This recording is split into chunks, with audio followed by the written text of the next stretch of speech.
Okay, so this is our number 2 for our absolute beginner series on trumpet. First thing we're going to do is look at the mechanics of the instrument.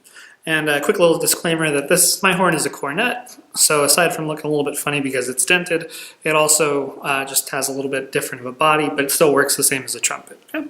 So we're not going to cover instrument maintenance or assembly too much, especially because for trumpet and cornet, assembly is really easy. You have your mouthpiece, you put it in, give it a little twist and push, and then it should stay in nice and firm. But make sure you don't play with it, tap like that, because it can get stuck. Sometimes you have to have a professional use a tool to remove it. So just give it a little twist, and then when you pull out, twist the opposite way, pull it out, and then put it away, okay? So what we're mainly going to focus on is how our valves work, okay? So if you blow through the horn normally, the air comes in through here, goes through a few times until it gets to this casing, and if none of these valves are pressed, it just comes right out the other side and out the bell, okay?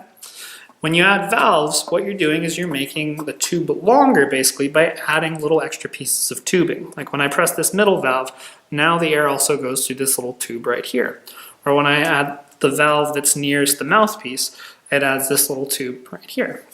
When I add the valve nearest the bell, it adds this longer piece of tubing right here, okay?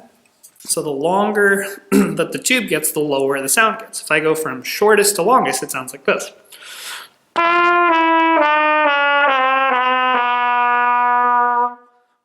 And if I go from longest to shortest,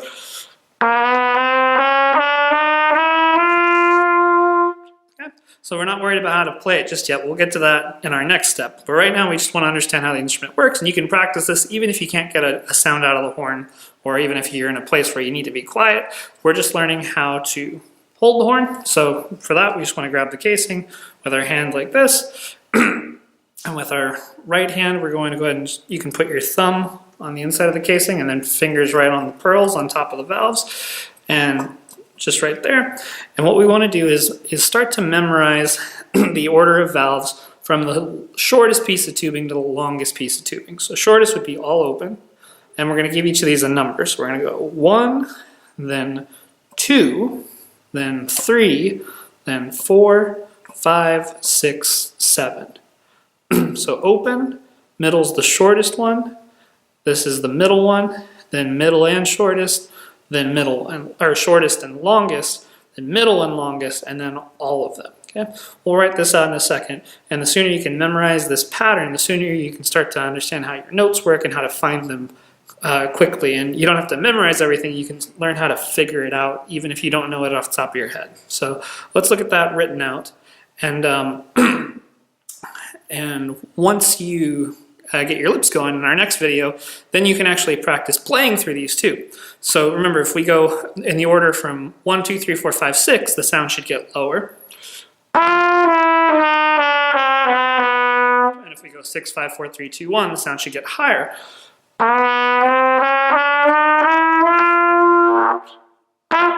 Okay. So next thing, let's get those lips going. But before that, let's look at those positions written out, so we have an extra way to kind of think about those. Okay, so let's take another look at this and try to make sense of this more. So we remember that as we name our positions, 1, 2, 3, 4, 5, 6, 7, that these will make the highest pitches and these will make the lowest pitches once we start using our lips, okay? And we also want to think that our valves, remember the shortest tube is on the middle one, okay? And the longest tube is on the one next to the bell, and the middle, the one that's next to the mouthpiece is in the middle, okay? So if our highest pitch is the shortest tube, that means we're not going to push any of these valves down. We're going to leave those all open, okay? Now, since our shortest piece of tubing is the middle one, if we want to go the next smallest difference, we just push that middle one down. Now here's what I was saying earlier, is if we know the longest is all up, that means the shortest, or the the shortest is all up, then the longest would have to be all down, okay? So we can kind of work our way towards the middle here, okay? So then also if we know the second shortest is just the middle one down, that means that the second longest would be the opposite. It would be just the middle one up. The longer two would be down. You push the long one down and the middle one down, okay? So far we've got 4 out of 7, so that's not bad. Another thing that we can remember as far as memorizing these is never do we just do the long valve by itself. This never happens, okay? So next thing, we already pushed the shortest valve, so now we're going to push the middle one, okay? Now again, if we know that this is our third shortest, then we would do the opposite here. We would only not push that one. So that only leaves one thing left, okay? So we've done shortest, middle, and we never do the long by itself. So that means this one here, we're going to push the middle one and the short one together, okay? So that gives us all our different positions. We're going to go 1, 2, 3, 4, 5, 6, 7, okay? So at first these might seem a little bit foreign, but you want to try to memorize them and memorize them in both orders. That'll be really helpful to finding your notes once we start talking about how our notes work on the instrument. So take the time to memorize these and get comfortable controlling your fingers going through them. 1, 2, 3, 4, 5, 6, 7, 7, 6, 5, 4, 3, 2, 1. Okay?